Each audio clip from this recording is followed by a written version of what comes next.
My dear friends and professionalist I Uday Singh advocate speaking. ನೀವೆಲ್ಲರೂ ಸಹ ನನ್ನ ಚಾನಲನ್ನು ನೋಡ್ತಾ ಇದ್ದೀರಿ ಅಂತ ನಾನು ಅಂದ್ಕೊಂಡಿದ್ದೀನಿ. ಶೇರ್ ಮಾಡಿ, ಲೈಕ್ ಮಾಡಿ, ಕಮೆಂಟ್ ಮಾಡಿ. ಮತ್ತು ನನ್ನ ಚಾನಲ್ಗೆ ಇನ್ನೂ ಯಾರ್ಯಾರು ಸಬ್ಸ್ಕ್ರೈಬ್ ಆಗಿಲ್ಲ ದಯವಿಟ್ಟು ನೀವೆಲ್ಲರೂ ಸಬ್ಸ್ಕ್ರೈಬ್ ಆಗಬೇಕಂತ ಕೇಳ್ಕೊಳ್ತಾ, ಇವತ್ತು ನಾನು ಇನ್ನೊಂದು ವಿಷಯವನ್ನು ತೆಗೆದುಕೊಂಡು ನಿಮ್ಮ ಮುಂದೆ ಬಂದಿದ್ದೇನೆ. ಇವತ್ತು ನಾನು ಆಯ್ಕೆ ಮಾಡ್ಕೊಂಡಿರ್ತಕ್ಕಂಥ ವಿಷಯ ಅಂತಂದ್ರೆ ಸಬ್ ಸೈಲೆನ್ಸಿಯೋ.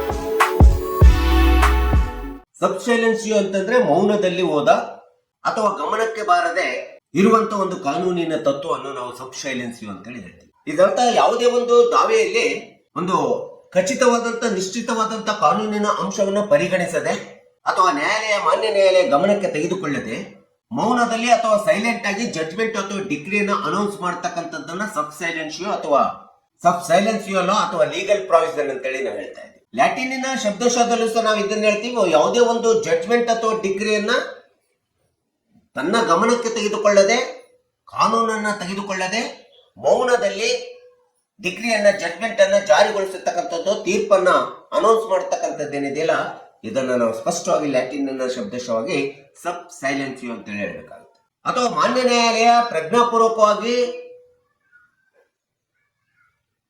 ಕಕ್ಷಿದಾರರ ಅಥವಾ ವಕೀಲರ ವಾದಿ ಮತ್ತು ಪ್ರತಿವಾದಿ ವಕೀಲರ ವಾದ ಮತ್ತು ಪ್ರತಿವಾದವನ್ನ ಕೇಳದೆ, ಗಮನಿಸದೆ ತನ್ನದೇ ಆದಂತ ನಿರ್ಧಾರಗಳನ್ನ, ನಿರ್ಣಯಗಳನ್ನ, ತೀರ್ಪುಗಳನ್ನು ತೆಗೆದುಕೊಂಡು ಹೊರಡಿಸುವಂತ ಆದೇಶ ಏನಿದೆಯಲ್ಲ, ಇದನ್ನು ನಾವು ಈ ಪದಕ್ಕೆ ಹೋಲಿಸಬೇಕಾಗುತ್ತೆ. ಅಥವಾ ಪೂರ್ವ ನಿರ್ದೇಶಿತ ಮೌಲ್ಯ ತತ್ವದ ಅಡಿಯಲ್ಲಿ ಬಂದಿರತಕ್ಕಂಥ ತೀರ್ಪು, ಆದೇಶ ಅಂತೇಳಿ ನಾವು ಹೇಳ್ತಾ ಇದೀವಿ. ಯಾವುದೇ ನಿರ್ಣಯಗಳು, ತೀರ್ಪುಗಳು, ನಿರ್ಧಾರಗಳು ನಿರ್ದಿಷ್ಟವಾದಂತ ಕಾನೂನಿನ ಅಂಶಕ್ಕೆ ಸಂಬಂಧಿಸಿದಂತೆ ಬೈಂಡಿಂಗ್ ಪ್ರೆಸಿಡೆಂಟ್ ಅಂತೇಳಿ ನಾವು ಹೇಳ್ತೀವಿ. ಬೈಂಡಿಂಗ್ ಪ್ರೆಸಿಡೆಂಟ್ ಅಂದ್ರೆ ಪೂರ್ವ ನಿರ್ದೇಶಿತವಾದಂತ ನಿರ್ಣಯಗಳು, ನಿರ್ಧಾರಗಳಂತೇಳಿ ನಾವು ಹೇಳ್ಬೇಕಾಗುತ್ತೆ. ಪೂರ್ವ ನಿರ್ದೇಶಿತ ಅಂಶಗಳ ಬಗ್ಗೆ ಗಮನ ಹರಿಸದೆ ಅಥವಾ ಆಲೋಚಿಸದೆ ತಮ್ಮದೇ ಆದಂತ ವಿವರಣೆಯನ್ನು ಪಡೆದುಕೊಳ್ಳದೆ ತೀರ್ಪುಗಳನ್ನು ಕೊಡ್ತಕ್ಕಂಥದ್ದು ಈ ಒಂದು ಸಬ್ ಸೈಲೆನ್ಸಿಯೋ ಕಾನ್ಸೆಪ್ಟ್ ನಲ್ಲಿ ನಾವು ನೋಡ್ತಾ ಇದ್ದೀವಿ. ಇದರರ್ಥ ಇಷ್ಟೇ, ಕೆಲವೊಂದು ಸಂದರ್ಭದಲ್ಲಿ ಮಾನ್ಯ ನ್ಯಾಯಾಲಯಗಳು ಸಹ ತಮ್ಮದೇ ಆದಂತ ಆಲೋಚನೆಯನ್ನ ಅನ್ವಯಿಸದೆ ತಮ್ಮ ನಿರ್ಧಾರದ ಆಲೋಚನೆಯ ಕೊರತೆಗಳಿಂದ ಇಂಥ ಒಂದು ತೀರ್ಪುಗಳು, ಇಂಥ ಒಂದು ನಿರ್ಣಯಗಳು ಬರ್ತಕ್ಕಂಥದ್ದು ನಾವು ಈ ಒಂದು ಕಾನ್ಸೆಪ್ಟ್ ನಲ್ಲಿ ನೋಡ್ಲಿಕ್ಕೆ ಸಾಧ್ಯತೆ ಉಂಟು. ಹೀಗೆ ಸಬ್ ಸೈಲೆನ್ಸಿಯೋ ಮತ್ತು ಡಾಕ್ಟ್ರಿನ್ ಪರ್ ಇನ್ಕ್ಯೂರಿಯಂ, ಈ ಎರಡು ಕಾನ್ಸೆಪ್ಟ್ಗಳು ಇಂಥ ಒಂದು ಜಡ್ಜ್ಮೆಂಟ್ ಮತ್ತು ಡಿಗ್ರಿ ಪ್ರೊನೌನ್ಸ್ಗೆ ಸಂಬಂಧಪಟ್ಟಂತ ಒಂದು ವಿಶೇಷವಾದಂತ ಕಾನೂನಿನ ಪರಿಕಲ್ಪಿತ ವಿಚಾರಗಳಂತೇಳಿ ನಾವು ಕಂಡುಕೋಬೇಕಾಗುತ್ತೆ.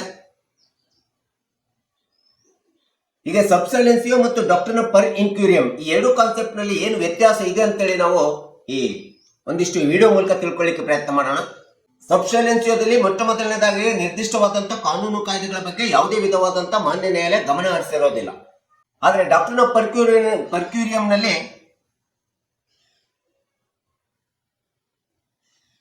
ಬೈಂಡಿಂಗ್ ಪ್ರೆಸಿಡೆಂಟ್ ಲಾಗೆ ಅತಿ ಹೆಚ್ಚಿನ ಪ್ರಾಶಸ್ತ್ಯವನ್ನು ಕೊಡಲಾಗ್ತದೆ. ಬೈಂಡಿಂಗ್ ಪ್ರೆಸಿಡೆಂಟ್ ಸ್ಟ್ಯಾಟ್ಯೂಟರಿ ಲಾ ಅಂತಂದ್ರೆ ಪೂರ್ವ ನಿರ್ದೇಶಿತವಾದಂತ ನಿರ್ದೇಶನಗಳಾದಂತ ಕಾನೂನು ಕಾಯ್ದೆಗಳ ಬಗ್ಗೆ ಯಾವುದೇ ವಿಧವಾದಂತ ಗಮನ ಹರಿಸದೇ ಇರತಕ್ಕಂಥದ್ದನ್ನ ನಾವು ಡಾಕ್ಟ್ರಿನ್ ಪರ್ಕ್ಯೂರಿಯಂ ನಲ್ಲಿ ಕಾಣ್ತಾ ಇದ್ದೀವಿ. ಈಗ ಇದು ಮೊಟ್ಟ ಮೊದಲನೇ ವ್ಯತ್ಯಾಸ ಈ ಎರಡು ಪರಿಕಲ್ಪನೆಗಳಲ್ಲಿ. ಇನ್ನು ಸಬ್ ಸೈಲೆನ್ಸಿಯೋದಲ್ಲಿ ಎರಡನೇದಾಗಿ ನಿರ್ದಿಷ್ಟವಾದಂತ ಅಂಶಗಳ ಬಗ್ಗೆ ಗಮನ ಹರಿಸದೇ ಇರತಕ್ಕಂಥದ್ದು ನಾವು ಈ ಒಂದು ಸಬ್ ಸೈಲೆನ್ಸಿಯೋದಲ್ಲಿ ನೋಡ್ತೀವಿ. ಆದ್ರೆ ಡಾಕ್ಟ್ರಿನ್ ಸಬ್ ಇನ್ಕ್ಯೂರಿಯಂ ನಲ್ಲಿ, ಡಾಕ್ಟ್ರಿನ್ ಪರ್ ಇನ್ಕ್ಯೂರಿಯಂ ನಲ್ಲಿ ಅಸ್ತಿತ್ವದಲ್ಲಿರುವಂತ ಬದ್ಧಗೊಳಿಸಬೇಕಾದಂತ ಕಾನೂನು ಕಾಯ್ದೆಗಳ ಬಗ್ಗೆ ನಿರ್ಲಕ್ಷ್ಯ ತೋರಿಸತಕ್ಕಂಥದ್ದು ಅಥವಾ ಅನ್ವಯಿಸದೇ ಇರತಕ್ಕಂಥ ಅಂಶವನ್ನು ನಾವಿಲ್ಲಿ ನೋಡ್ತಾ ಇದ್ದೀವಿ. ಹೀಗೆ ಇದು ಎರಡನೇ ವ್ಯತ್ಯಾಸವನ್ನ ನಾವು ಈ ಎರಡು ಪರಿಕಲ್ಪನೆಯಲ್ಲಿ ನಾವು ಕಾಣ್ತೀವಿ. ಸಬ್ ಸೈಲೆನ್ಸಿಯೋ ತೀರ್ಪಿನಲ್ಲಿ ಉಲ್ಲೇಖಿಸಿದ ನಿರ್ದಿಷ್ಟವಾದಂತ ಕಾನೂನು ಕಾಯ್ದೆಗಳ ಬಗ್ಗೆ ಪೂರ್ವ ನಿರ್ದೇಶನಾಂಶ ಇಲ್ಲದೆ ಇರತಕ್ಕಂಥದ್ದು ನಾವು ನೋಡ್ತಾ ಇದ್ದೀವಿ. ಆದ್ರೆ ಡಾಕ್ಟ್ರಿನ್ ಪರ್ ಇನ್ಕ್ಯೂರಿಯಂ ನಲ್ಲಿ ಇಡೀ ತಾವು ಅನೌನ್ಸ್ ಮಾಡಿರ್ತಕ್ಕಂಥ ತೀರ್ಪು, ಜಡ್ಜ್ಮೆಂಟ್ಗೆ ಪೂರ್ವ ನಿರ್ದೇಶನ ಮೌಲ್ಯ ಇಲ್ಲದೆ ಇರತಕ್ಕಂಥದ್ದು ನಾವು ಕಾಣ್ತಿದ್ದೀವಿ.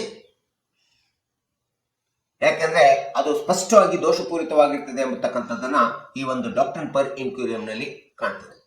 ಇನ್ನು ಸಬ್ಸೈಲೆನ್ಸಿಯೋದಲ್ಲಿ ಯಾವುದೇ ಒಂದು ದಾವೆಯಲ್ಲಿ ವಾದದಲ್ಲಿ ಕಕ್ಷಿದಾರರು ತಮ್ಮ ಹೇಳಿಕೆಯನ್ನ ಹೇಳದೆ ಇದ್ದಂತ ಸಂದರ್ಭದಲ್ಲಿ ಅಥವಾ ತಮ್ಮ ಯಾವುದೇ ಒಂದು ಹೇಳಿಕೆಯನ್ನು ಪ್ರಸ್ತಾಪಿಸದೇ ಇದ್ದಂತ ಸಂದರ್ಭದಲ್ಲಿ ಮಾನ್ಯ ನ್ಯಾಯಾಲಯ ಅದನ್ನು ಪರಿಗಣನೆಗೆ ತೆಗೆದುಕೊಳ್ಳದೆ ತೀರ್ಪನ್ನು ಕೊಡ್ತಕ್ಕಂಥದ್ದು, ಆದೇಶವನ್ನು ನೀಡತಕ್ಕಂಥದ್ದೇನಿದೆ ಇದು ಸಬ್ಸೈಲೆನ್ಸಿಯೋದಲ್ಲಿ ಕಾಣ್ತದೆ. ಆದ್ರೆ ಡಾಕ್ಟರ್ ಪರ್ಕ್ಯೂರಿಯಂನಲ್ಲಿ ಉನ್ನತ ನ್ಯಾಯಾಲಯಗಳು ಕೊಟ್ಟಿರ್ತಕ್ಕಂಥ ನಿರ್ದೇಶನಗಳನ್ನ, ತೀರ್ಪುಗಳನ್ನ, ಆದೇಶಗಳನ್ನ, ಕಾನೂನುಗಳನ್ನ, ಶಾಸನಗಳನ್ನ ಗಮನ ಹರಿಸದೆ ತನ್ನ ಜಡ್ಮೆಂಟ್ ಅಥವಾ ಡಿಗ್ರಿಯನ್ನು ಅನೌನ್ಸ್ ಮಾಡತಕ್ಕಂಥದ್ದು ನಾವು ಪರ್ ಇನ್ಕ್ಯೂರಿಯಂನಲ್ಲಿ ನಾವು ನೋಡ್ತಾ ಇದ್ದೀವಿ. ಒಟ್ಟಾರೆ ಈ ಎರಡು ಕಾನ್ಸೆಪ್ಟ್ಗಳು ಸಬ್ಸೈಲೆನ್ಸಿಯೋ ಡಾಕ್ಟರ್ ಪರ್ ಇನ್ಕ್ಯೂರಿಯಂ ಈ ಎರಡು ಕಾನ್ಸೆಪ್ಟ್ಸ್ಗಳು ಪೂರ್ವ ನಿರ್ದೇಶನಗಳ ತತ್ವಕ್ಕೆ ಒಳಪಟ್ಟಿರ್ತವೆ. ಡಾಕ್ಟರ್ ಆಫ್ ಸ್ಟೇಟ್ ಡಿಸಿಷನ್ಸ್ ಅಂತೇಳಿ ನಾವು ಹೇಳ್ತೀವಿ. ಇಂಥ ಒಂದು ಡಾಕ್ಟರ್ ಆಫ್ ಸ್ಟೇಟ್ ಡಿಸಿಷನ್ಸ್ ಗಳಿಗೆ ಎಕ್ಸೆಪ್ಷನ್ಸ್ ಗಳನ್ನ ಈ ಎರಡು ಕಾನ್ಸೆಪ್ಟ್ ಗಳು ಹೊಂದಿರ್ತವೆ. ಆದ್ರೆ ಸಾಮಾನ್ಯವಾಗಿ ಮಾನ್ಯ ನ್ಯಾಯಾಲಯಗಳು ಈ ಮೊದಲು ಹೇಳಿರ್ತಕ್ಕಂಥ ಉನ್ನತ ನ್ಯಾಯಾಲಯಗಳು ಹೇಳಿರ್ತಕ್ಕಂಥ ನ್ಯಾಯ ನಿರ್ಣಯಗಳಿಗೆ, ನ್ಯಾಯ ನಿರ್ಧಾರಗಳಿಗೆ ಬದ್ಧವಾಗಿರ್ತಕ್ಕಂಥದ್ದು ತುಂಬಾ ಅವಶ್ಯಕತೆ ಇದೆ ಅಂತೇಳಿ ಈ ಕಾನ್ಸೆಪ್ಟ್ ನಲ್ಲಿ ನಾವು ಕಾಣ್ತಾ ಇದ್ದೀವಿ. ಆದ್ರೆ ವಿಶೇಷವಾಗಿ ಡಾಕ್ಟರ್ ಪರ್ ಇನ್ಕ್ಯೂರಿಯಂ ಒಳಗಡೆ ಬೈಂಡಿಂಗ್ ಪ್ರೆಸಿಡೆಂಟ್ ಗಳನ್ನ ಪರಿಗಣಿಸದೇ ಇರ್ತಕ್ಕಂಥದ್ದು ತುಂಬಾ ಅವಶ್ಯಕತೆ ಇದೆ ಎಂಬತಕ್ಕಂಥದ್ದನ್ನ ನಾವಿಲ್ಲಿ ನೋಡ್ತಾ ಇದ್ದೀವಿ. ಒಟ್ಟಾರೆ ಈ ಸಬ್ಸೈಲೆನ್ಸಿಯೋ ಮತ್ತು ಡಾಕ್ಟರ್ ಪರ್ ಇನ್ಕ್ಯೂರಿಯಂ ಈ ಎರಡಕ್ಕೂ ಒಂದು ಮತ್ತು ಇನ್ನೊಂದಕ್ಕೆ ಒಂದು ಸಾಮರಸ್ಯ ಇರತಕ್ಕಂಥ ಒಂದು ಪರಿಕಲ್ಪನೆ ವಿಚಾರಗಳು ಈ ಒಂದು ನ್ಯಾಯಾಲಯದ ಒಂದು ಪ್ರೊಸೀಡಿಂಗ್ಸ್ ಗಳಲ್ಲಿ ನಡೆಯತಕ್ಕಂಥದ್ದು ನಾವಿಲ್ಲಿ ಗಮನ ಹರಿಸಬೇಕಾಗುತ್ತೆ.